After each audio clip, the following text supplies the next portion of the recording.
my dreams and my old team ran too far. Listen good, Angel Lights. It's your boy Angelo's World. Welcome or welcome back to our world, the gates of Graceland. Let's check it out. Shout out to Carol for requesting this one. Smash that like button. Let's run the likes up and let's get straight to it.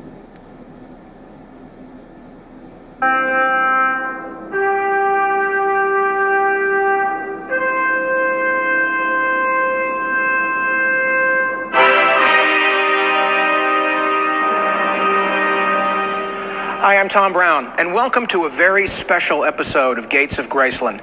During Elvis Week 2018, we were lucky enough to have three of the creative geniuses that worked with Elvis Presley on his 1968 special.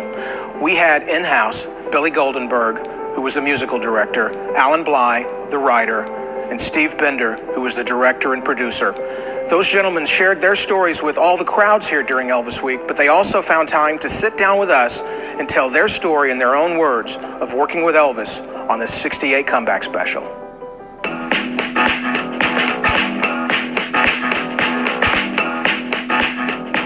The Colonel really didn't care about television to begin with. He wanted NBC to finance the next movie, which was Change of Habit. And NBC said, we'll give you the money. The Colonel was delighted, and NBC said, oh, by the way, Elvis also has to do a television special for us to give you the money. Well, the Colonel never told Elvis about the deal he made. When he told him about a television special, Elvis told the Colonel, I don't want to do it. Finkel told me that he wanted to produce and direct it himself, but he could never get through to Elvis. He tried to get Elvis to call him Bob, and he would only call him Mr. Finkel. So that's why I got the call from NBC in the first place. After I hung up the phone with NBC and had turned down the show, basically, my partner, Bones Howe, came over to me and said, Steve, I overheard your conversation. I think you could be making the biggest mistake of your life. I know Elvis Presley. I engineered one of his albums, and I think, personally, you guys would create magic. You'd hit it off. I called Bob Finkel back at NBC and said, if that offer is still open, I'd be interested on one condition. Bob kind of laughed and said, what's the condition? I said, I want to meet him first, one-on-one, so we'll see if we're compatible and we can work together. He said, I'll call you right back. He calls Colonel Parker, and Colonel Parker says, I've got to meet him one-on-one first. If I like him, he can meet Elvis. If I don't like him, we're not going to set up this meeting. So I trek out with my partner, Bones, to MGM Studios, where the Colonel has his offices. There's a very funny story about the Colonel asking that I bring French pastries to this meeting, so I think we're having coffee and pastries. I walk in his office, I hand him the paper bag filled with pastries. He says, thank you, opens his briefcase, tosses them in, closes the briefcase, and no coffee, no pastries.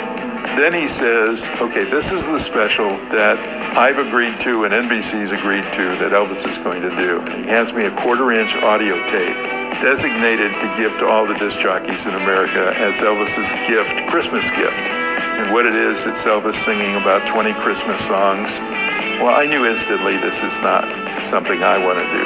I go back to my office, convinced this is a one and only meeting with Colonel Parker, and that's the end of it. And Bob Finkel calls me right after I get to my office. And he said, Steve, I don't know what you did to charm the Colonel, but Elvis will be at your office tomorrow at 4 o'clock in the afternoon. Next day, in walks Elvis Presley.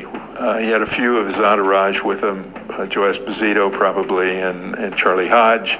And they're waiting in the lobby, and Elvis and I go back into my office. Immediately he starts talking about the music business.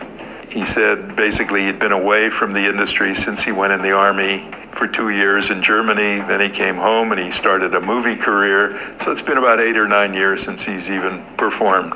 And he says, what do you think of my career now? And I was kind of off the cuff and probably bad taste, but I said, Elvis, I think your career's in the toilet. And he laughed and he said, basically, finally somebody's telling me what's reality. And in life.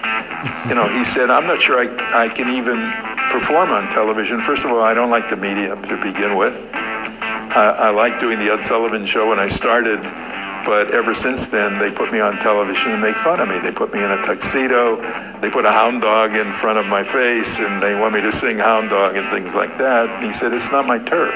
And I said, well, what's your turf? And he said, it's making records that I love. I said, okay, why don't you make a record album, and I'll put pictures to it. How's it? That's simple enough. And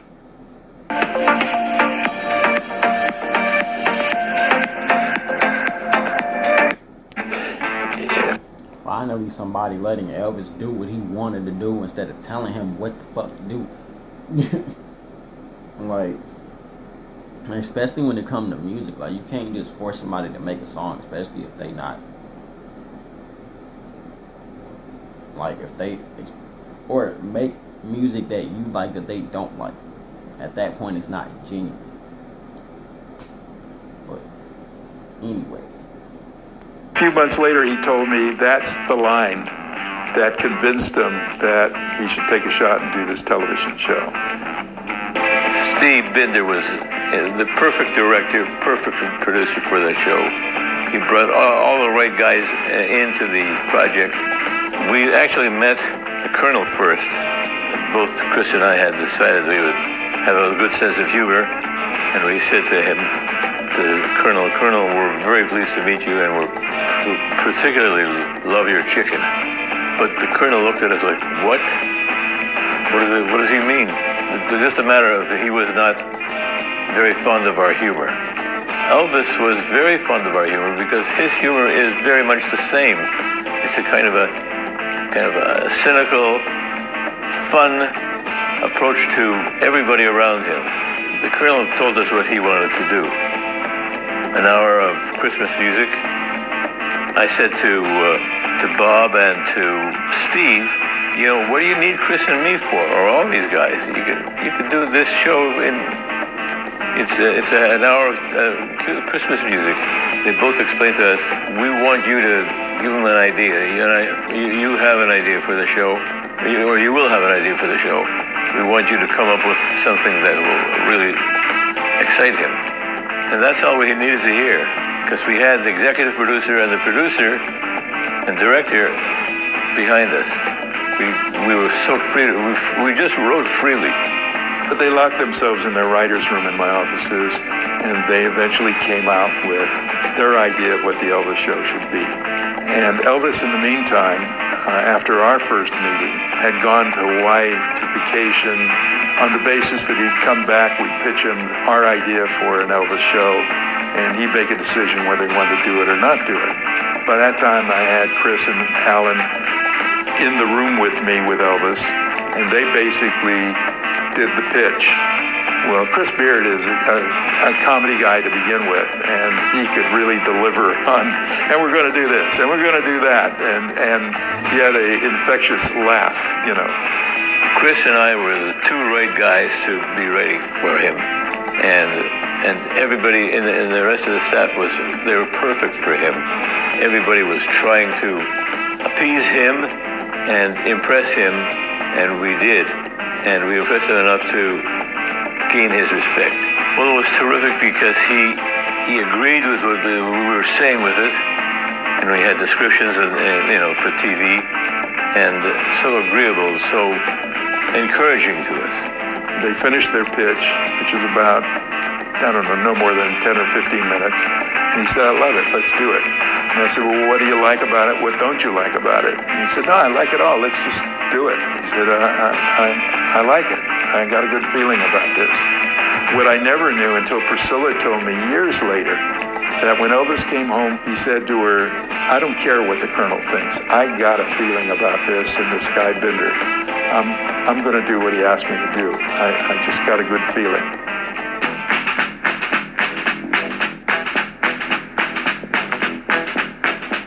I thought Bob Finkel turned out to be the greatest executive producer I could possibly want to have supporting me, because he spent his entire time, not on the set, he spent his time entertaining Colonel Parker. He would play liar's poker with him. They exchanged photographs of each other. The colonel dressed as a Southern colonel, Bob dressed as Napoleon. It was just gamesmanship, which, the colonel loved. And Bob said he lost a fortune because he kept letting Colonel Parker win just to keep him occupied. Elvis, when he came into the room, there was just something special about him. He had other people have described it as an aura. And he looked me straight in the eye, and he never took his stare away from me. He asked me, he said, well, I have some ideas for the show. I said, well, I'm thinking, I come from motion pictures and other things, and I'd like to have my guys who are symphonic musicians, because I think there's a way of combining that sound with your sound. And so Elvis said, Steve, I have to confess something. I said, what? He said, I've never sung with an orchestra before in my life. If I don't like what I hear, you got to promise me that you're going to send them all home and just keep the rhythm section. And I did promise him. I told him, from the very beginning, I said, I'm never going to make you do anything you don't want to do. So he looked around the studio and he said, do you think I could sing with this old group here? I said, why not? You want to meet him, And he said, yeah. Then we went all around the orchestra. He met the string players, and everybody loved him afterwards.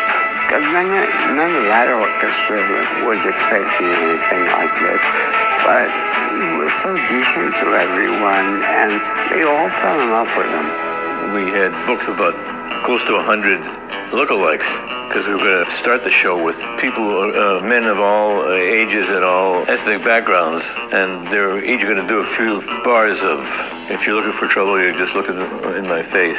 And it caused a lot of difficulty for us because we had union problems. And Steve said, you've got a great performer here. Just let's scrub up on him. You couldn't argue with that. We recorded his Guitar Man sequence, which was exactly the kind of music that I wanted him to sing. Music that not only had some tenderness to it, but that basically had raw energy, primitivism, sexuality, anger. I knew he was harboring all of these things inside. It came out in the singing. I mean, you see some of the expressions on his face when he sings. It's not all just smiling. Jerry Reed wrote the song, and it's about a career that a guy has that he doesn't get thanked much for it, and he has to battle his way through it and make a lifetime career out of it. And I had to actually tell Jerry that I wanted to rewrite just a little bit of the lyrics to suit the purpose for Elvis' career. I was stunned that he said, I'll do this for Elvis. In this song, the lyrics are true to his life. The Guitar Man sequence was basically more a parody of his movie career, even though I justify it by saying, well, it's the story of a poor, guitar man who has nothing, no money, no career, anything. He goes out of his hometown, finds fame and fortune, and realizes the happiest he ever was in his life is being this poor kid who just loves to play his guitar. Sort of the bluebird of happiness story. I and Claude are the two choreographers on the show. Beautifully choreographed show. And the energy was so tremendous in that spiritual, in the gospel, from everything, the dancing and the power of that. It was great. It was wonderful. G. McAvoy did everything that I did in my life until he left Hollywood. He was a great designer, and I would use him on every possible thing that I did.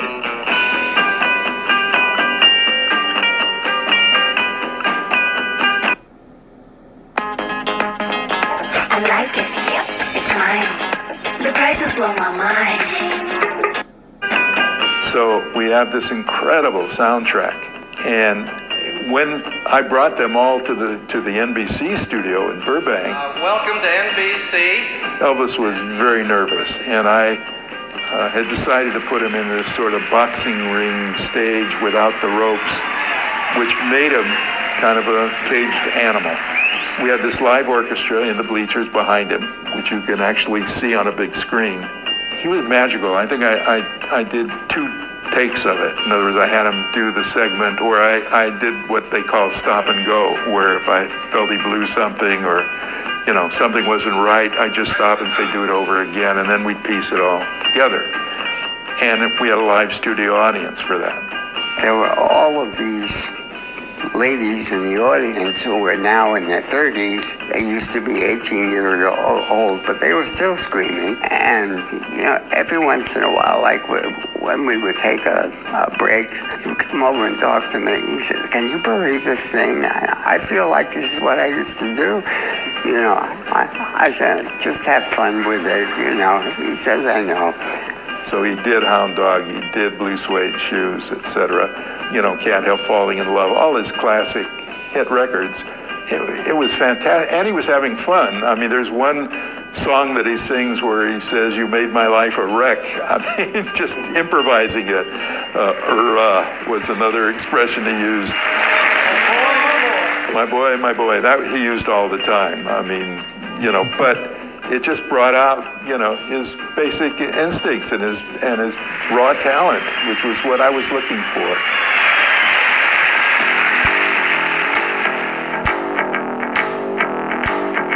Every day after rehearsal, every day after taping, he'd go into his bedroom and he'd jam acoustically. Whoever happened to be hanging out, Lance Legault, who was his film stand-in, was a musician. He brought a tambourine in. Everybody else, Chris Beard, our writer, myself, his few guys from his entourage, Charlie Hodge, etc. Everybody would be banging on the piano and hitting guitar cases and so forth. And I said, this is something I've got to photograph. This is what the public is screaming for that never, ever got to see. So I go to Colonel Parker and I say, I'm bringing cameras in there. And he said, over my dead body. And really was adamant. I mean, you were not allowed. And so I was so frustrated because this is Elvis Presley. This is the magic. After days of hounding him, he finally turned to me out of frustration and said, okay, Bindle. He always, after a while, started calling me Bindle instead of Binder. He said, I'll make a deal with you. I'll let you recreate it on stage, but I won't promise you any of it goes into the show that NBC broadcasts. That's all I had to hear. I just jumped on it. I didn't have any money even for a set, so I used the same set as I used in the stand-up. And it was Elvis who said, I hear you're going to recreate it out on stage. Do me a favor, can you get Scotty and DJ to come here to do it, because nobody can play guitar like Scotty. It was the greatest thing that happened because I called them both. They both refused to come because of the Colonel, saying the Colonel's the guy who broke them up. But because of Elvis, they came, thank God. When they showed up cold, they never got a chance to rehearse or anything, and they hadn't seen him or played with him in years. You know, their past came back instantly. You know, the ground rule for me is no electronics whatsoever. No amplifiers, no electric guitars, but they snuck them in anyway. At least Scotty did, and then Elvis ended up, you know, having a little bit of guitar playing on his amp. But generally speaking, it was all what was happening in the dressing room. I think a lot of, especially the Elvis fans, know the story where I gave all the tickets to Colonel Parker, who had kind of promised me he was flying an airplane in from Memphis, would be filled with blonde, bouffant hairdo fans of Elvis, and his shtick was, you can't give any tickets to anybody else. You got to give me 100% of all the tickets and I'll deliver. Or else I don't want any tickets and you can have your sponsors' wives and girlfriends and, you know, the crew. I mean, whoever, you know, you get as an audience. I believe the Colonel, which was a very foolish thing on my part to do.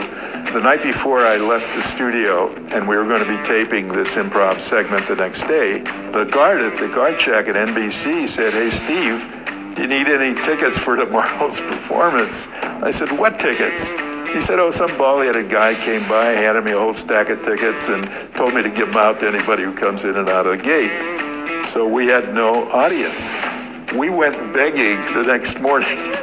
We went to a drive-in restaurant called Bob's Big Boy, and we were asking people while they're eating breakfast, do you want to come see Elvis Presley? We had everybody going crazy, inviting the crew, inviting their girlfriends, their wives. I mean, just so we could get an audience in there.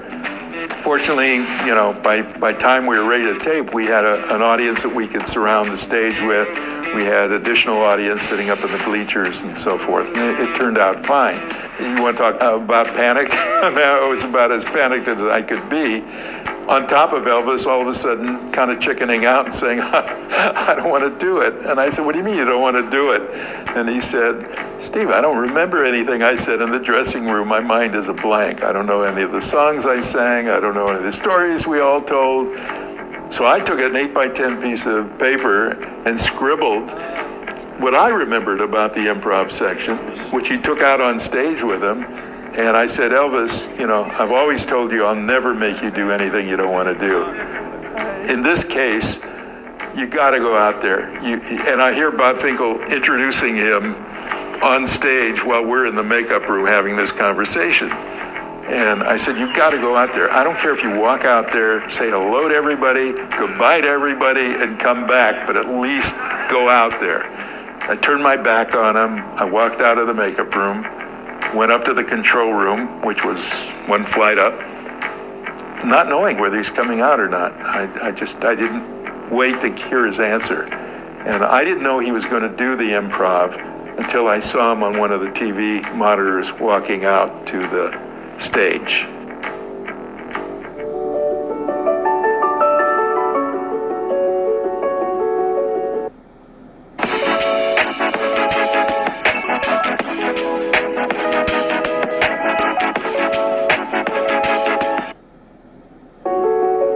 Normally in television in those days, especially in prime time, the host would come out at the end, say, I hope you had a great time, I enjoyed entertaining for you, and so forth and so on. Well, I knew no way could the writers write something for Elvis to speak, even scripted, because the Colonel would say absolutely not. I said, okay, we've had an opportunity now for a few months to really get to know Elvis. He's joined our family. You know who he is. You know what his soul is like. Go write me a song to close the show. You know what the words are going to be because of Elvis, because you know him. He's not this kid from Tupelo, Mississippi, who's a redneck, who has prejudices and so forth. He kind of accepts everybody. Let's tell the people who Elvis really is. In the meantime, the Colonel is saying, Binder's going to close the show with a Christmas song. He's going to do Frankie Lane, a 1940s and 50s artist. He's going to sing I Believe. I believe that every drop of rain that falls, a flower grows. I'm saying, what does that have to do with Christmas? Steve Binder came to Earl and I. He said, write me a song about, and he told us the idea. And Earl went home. And then he came back with If I Can Dream, and as usual, what he called a dummy melody. Well, I listened to this dummy melody. I said, Earl, this is no dummy melody. I said, this is perfect for the song. And he said, no, I want you to write one. I said, I can't write one that's as right as this one is. I said, this is right on. And we argued, and he just went on and on. No, we write together. We're a collaborative team. I said, listen, I'll write a nice arrangement for it, and I think Elvis should hear this song. Earl had figured out the chords to the song. The harmonies were there. So what I had to figure out was how was it going to sound with an orchestra. It was ba-dum-bum, ba-da-da-da-dum, ba-dum-bum, ba-da-da-da-dum, If I Can Dream, And that little motif sort of gave me a hint as to what the rest of it I get a phone call very early in the morning saying, you got to come out to NBC before rehearsal starts because we think we've got the song for you. So I rush out to NBC that morning. I knew this is the song. So as soon as Elvis shows up, I said, Elvis, come in where the piano is and let them play you a song. And Elvis listens to it. Elvis, in his usual way, says, play it again. They're playing it to him like 4, 5, 6 times. I knew he wanted to do it because he started to hum it as soon as he heard it, you know. He learned it pretty quickly. And in the meantime, I'm hearing Colonel walk into the outer office saying, over my dead body, are they ever going to do that song for the closing? And Elvis looks at me and he says, I'll do it. Door bursts open, in comes the Colonel with Freddie Beanstalk, the head of his publishing company, with a contract ready for Billy and Earl to sign, giving away their publishing rights to the song. Billy Goldenberg goes over to the piano, and there is the piano lead sheet. And it says, music by Billy Goldenberg, lyrics by Earl Brown. And Billy said, I can't take credit for this. It's not true. Earl Brown wrote the music and the lyrics. And he erases his name off the lead sheet. That was kind of the integrity of my staff. I mean, just great people, great integrity, honesty, and so forth. And that cost Billy Goldenberg a fortune when the song took off. We went out to the recording studio to do the track, and I would have him sing live to the track using all of the musicians that we had hired on the show. After the musicians finish the track and everybody's happy with it, we send them all home. The only people left at the recording studio are Bones Howe, myself, my assistant script supervisor, Pat Rickey, the utility guy at the recording studio, and Elvis comes over to me and he says, can I put my vocal on it? Because in those days, if you played a vocal in a recording studio, they had to be paid exactly as if they were there playing live. So it was very expensive to play the tracks. And I said, let's turn all the lights off. And it was eerie because there was still the light in the control room, but out on this enormous stage 1, all you could see are the red lights from the amplifiers. And you could barely make out through the glass Elvis standing on the stage. And Elvis says, can I have a hand mic? Which is non-traditional when you're making records. Usually it's a little boom mic over your head. You're either in a separate booth or you're isolated from the orchestra. And Bones gets him a hand mic. He lies down on this concrete floor, curls himself up into a fetal position with the hand mic up to his mouth, and he now sings so he can learn the lyrics for the show, If I Can Dream. You want to talk about goosebumps? I mean, it's unbelievable. But I had no cameras there. So now the choice is, do I have him lip sync, which I hate any artist doing on television, or do I have him sing live on the actual taping of the song? And my decision was, you sing live to the track. No matter how great that recording is with your voice on it, we have no video, and I'm not going to put that on the air. Elvis memorized every note of that orchestration. You could see it because the way he moved, he was moving with the orchestra, and he knew the end of the song, and he knew exactly when it was going to end, and he would do that. He was almost happy. Yeah. Thank you. Good night. And you have to realize this was probably the first time ever that one artist dominated the entire show with no guest stars whatsoever, which was in itself a breakthrough. NBC had also looked at the show and said, we don't know if we can air it because his hair's mussed up, you can see him sweating. It's all the things that made it great. He inspired us by his abilities to really to put everything that we had into it. We wanted it to be good. We wanted it to be great. We ended up with half of America's television audience that night watching Elvis Presley. That meant they had to tune out of the other networks and come over at 9 o'clock halfway through their other shows to watch Elvis. So we were a huge success when the show actually was broadcast initially. It was the thrill of my life, as it was for every guy and girl who worked on the show. We were looking at the show 50 years after taping it, and it still stands up beautifully. It was an experience of my life that I shall never forget, and I'm honored and privileged to be the guy who happened to be at the right place at the right time.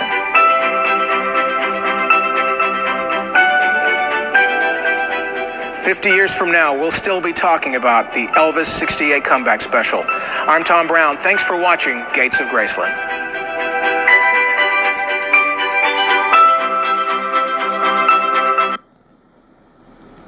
I loved watching that. I know I wasn't saying much because I want to listen and hear what they have to say.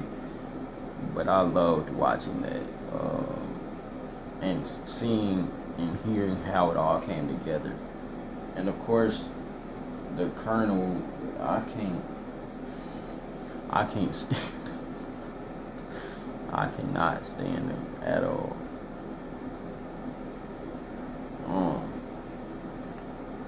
But what was your favorite part of the 1968 comeback show?